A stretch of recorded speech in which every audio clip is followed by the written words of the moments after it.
I've waited long enough, and I have to be honest.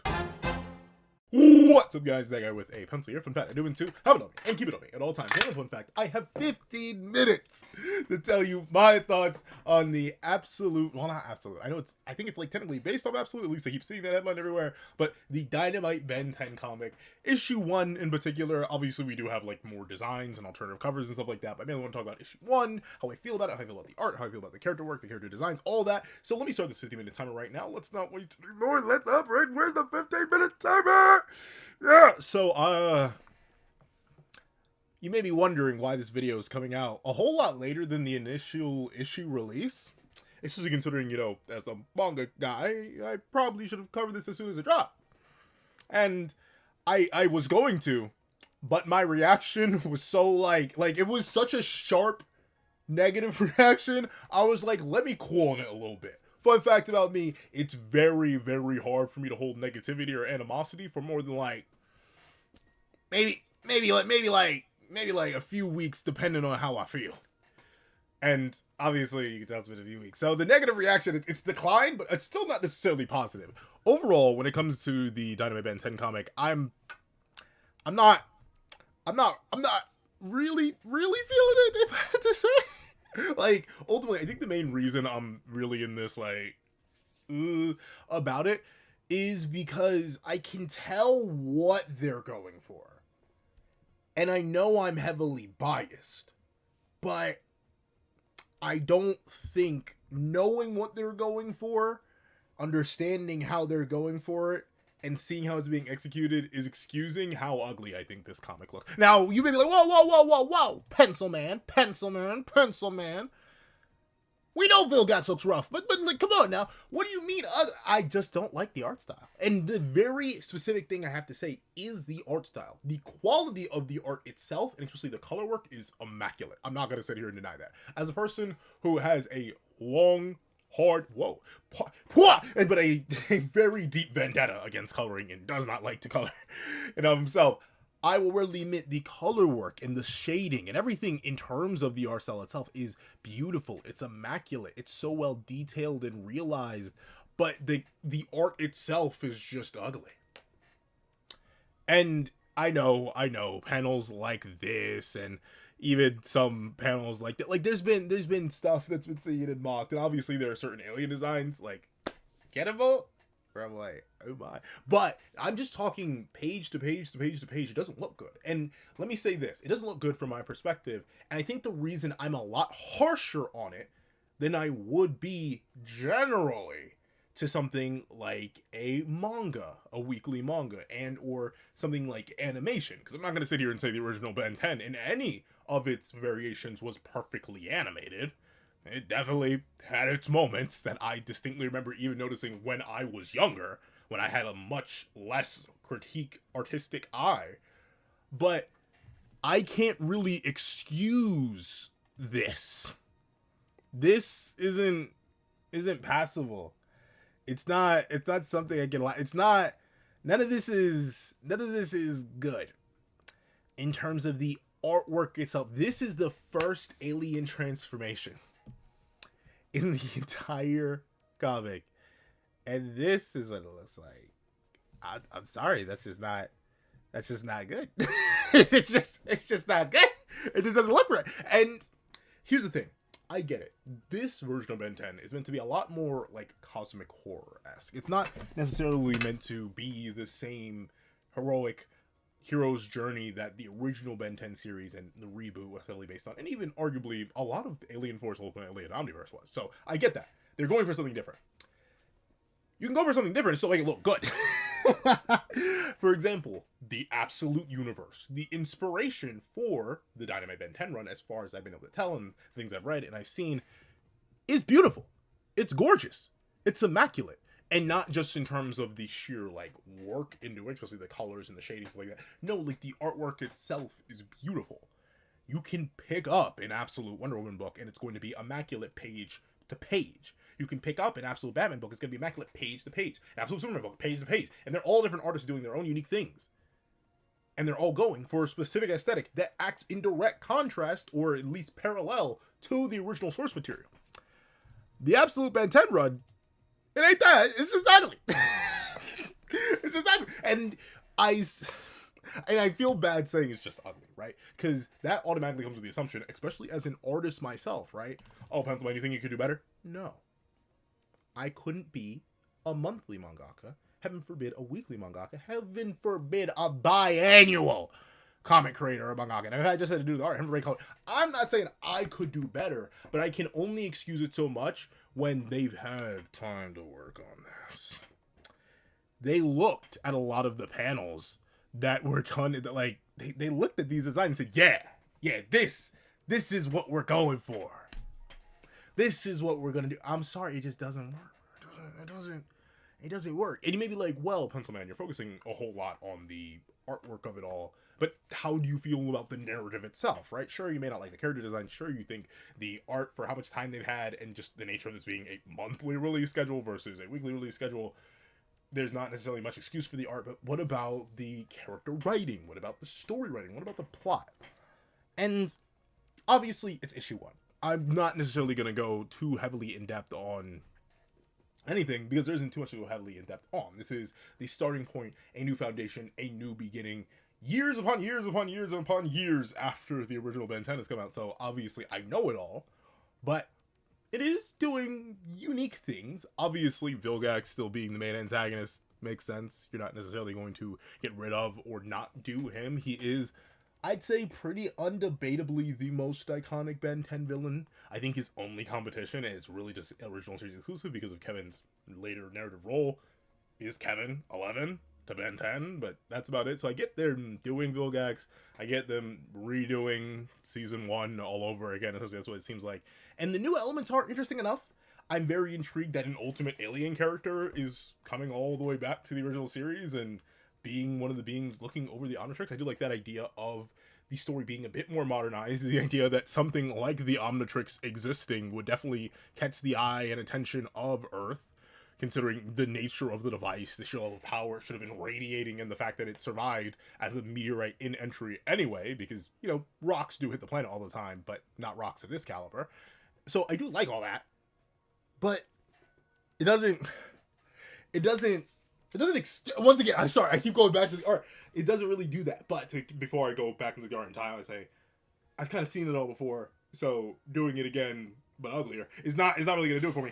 Another thing I gotta say, the character writing is, Ben is fine.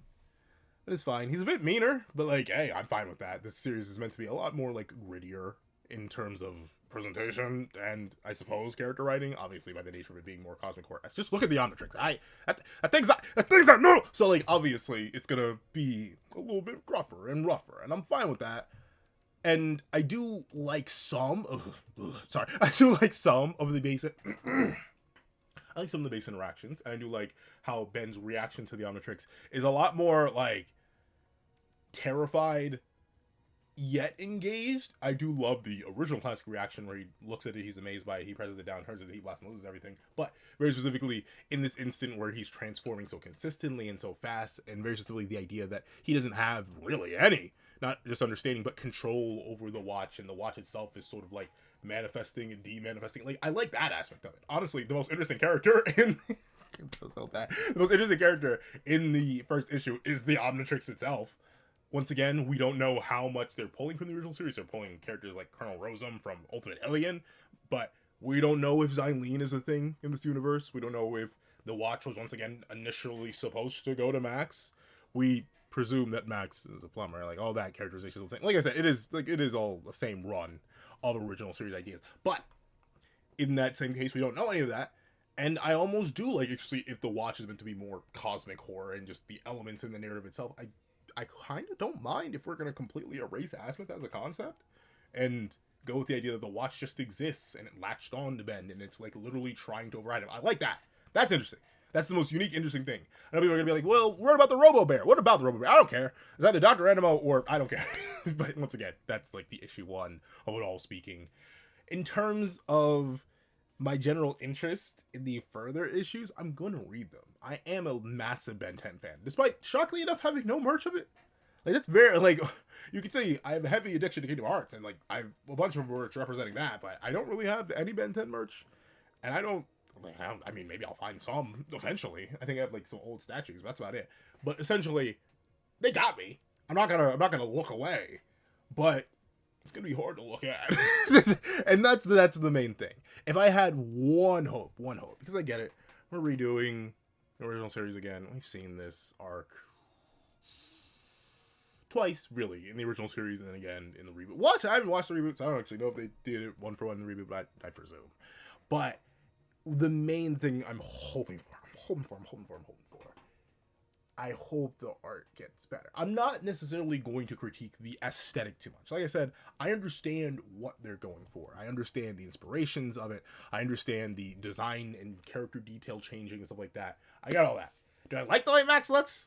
Not necessarily, but he's also the best strong character in the he's the best strong character in the first issue. Minus the battle here there. So like, we'll take what we can get.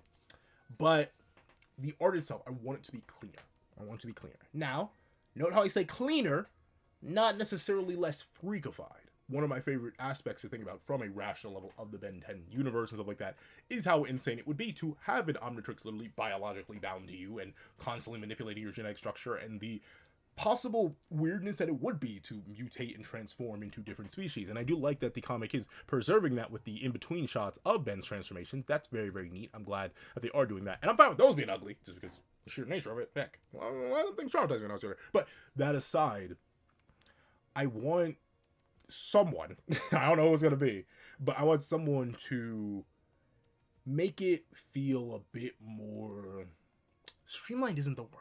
Streamlined. I think it really is clean. I think clean is the word I'm looking for. It's the 5-letter word I'm looking for, because it's lacking that. It gives first draft, and specifically I'm talking about the art itself. Like I mentioned all the way back at the beginning of this video, the color work is amazing. Like actually the use of lighting and the way that the lights interact with each other, like the shine of the green on the bear from the fading aura of the Omnitrix transmit, like that's beautiful. The color work is immaculate. Even ugly gags, this still does look really, really good and really, really clean in terms of the coloring, all that. But the art itself, we're finding it a little bit. I'm not sure what the character design sheets are. I don't know who has them, but we're fine. Take your time. And obviously I know deadlines are deadlines and they don't really have the time to take, but still do something so it isn't such a, like, I don't want to call it a negative reading experience. I feel like I'm being so negative throughout this video, but I want to be honest. These are my thoughts, and I mean, I've seen some people critique it, but I don't know. Like, it's really, it low-key made the first issue hard to read. And I shouldn't do that. Like it shouldn't be painful to me to read a narrative. And obviously, I'm very heavily biased, right? Notably, I am an artist myself, and I am also very, very picky. There are series I've dropped and or said I'll get back to eventually, specifically because of the artwork, regardless of how great their character writing was, regardless of how new the narrative was to me and how interesting it was. Sometimes I just look at art and I'm like, no, I'm not reading it. But Dynamite Ben 10 has me on the fact that it is Ben 10, and I hope they do unique things and fix the foundation. Because unfortunately, this is a comic book, right? This isn't something I can put on in the background and listen to. No, this isn't something like pure audio or anything like that, or audio, but no, this is, I open up the book and I read it. So if reading it is a painful experience, if I'm looking at page after page after page of art that doesn't look like it got a second pass, heck, doesn't look like it got half a pass, then I'm gonna have problems. Do I think the designs themselves will change? No. Do I think the designs themselves should change? Not necessarily. I think the way that they're taking it is unique in comparison to every other Ben 10 variation before. I understand when to do your own unique thing in this universe. And once again, a big thing that I haven't really mentioned in this whole video, but I will mention now, it is being done by Man of Action. The original creators of Ben 10 are approving this, are creating this, are doing that. And if there's anyone I get faith in, it's gonna be them. So I'm gonna hold my faith in them. But I hope the standards get a little bit higher for the line work. The colorist is perfectly fine. Glaze the colorless, slop them off for all I can. They're doing great. But the art itself, the posing, the dynamics, the way everything flows, just do better. Do better with that. Do better with that. Because the first transformation in the entire series shouldn't have this weak of a pose. Shouldn't look this ugly. It shouldn't just be ugly. That's it. I think that is my consistency at the end of it all. If I had one word I had to use to describe my entire feeling as I read issue 1, it's ugly.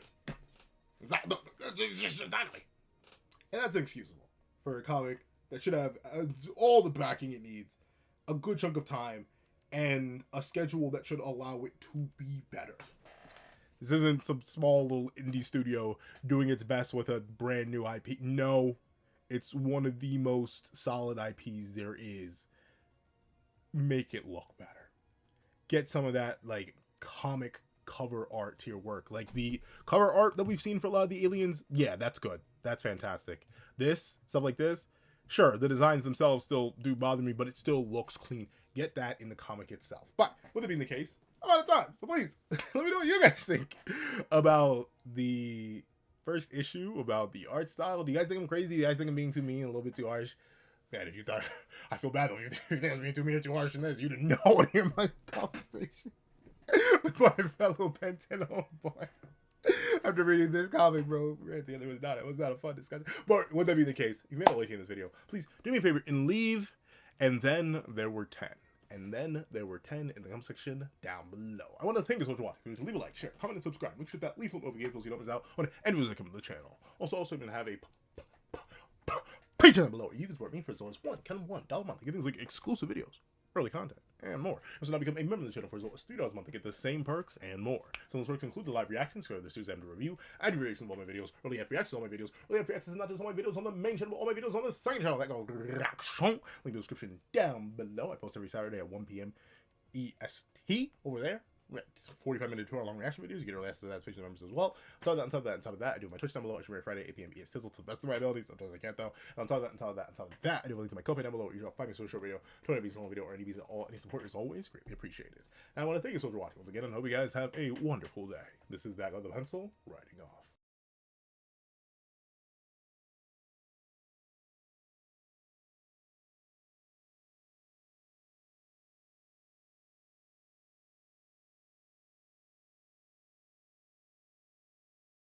I'd like to give a thank you to our sketch tier members: Eternal Flame, Redwolf 4765, Astro, Glacier XZ, Zera, J2MA, Buddha Ura, Yuki Ally, Grim, Ollie, Corey Watson, Damon Brown, Tim Thomas, Kaving, RXN, Dead Meme, Kian Stewart, Edwin Igbinoba, Straw, Antavius Mitchell, Super Flame Zero, Weary Exile, Alex Kenny, Todd, The Practical One, Landon Clapwick, Heath Nelson, CAET, Plant Crone, Brandon Payne, Multi-Batman Superman, Zalim, Sleepin' John, The Young Family, Pastel Pandora, Mo City King DKG, Akolade Babatunde, Union Eye, Athenzi Shear, Sino King, CCC, Enzo, Kitty Liddy, Axis XC, Praise the Sun, Magic, Andrine Bonnet, Scion, John Malcolm, Black Doctor Strange, Donovan McIntosh, at JDog2656, Aswin Hedi Presetia, Sheesh King, Yo Extras, and AZ Void. Then I'd even thank you to our line art tier patrons: Dread Zoen, Kevin Encarnacion, Lucas Stace, Midnight Lord 21, and Sean. Then I'd like to give a thank you to our Ink tier member, Shrimpo the Fourth Shrimp 06. And I'd like to give a thank you to our digital art tier member, J Warrior. Then I'd like to give a thank you to our colored art tier patrons, Walkie Munoz and Walkie Munoz.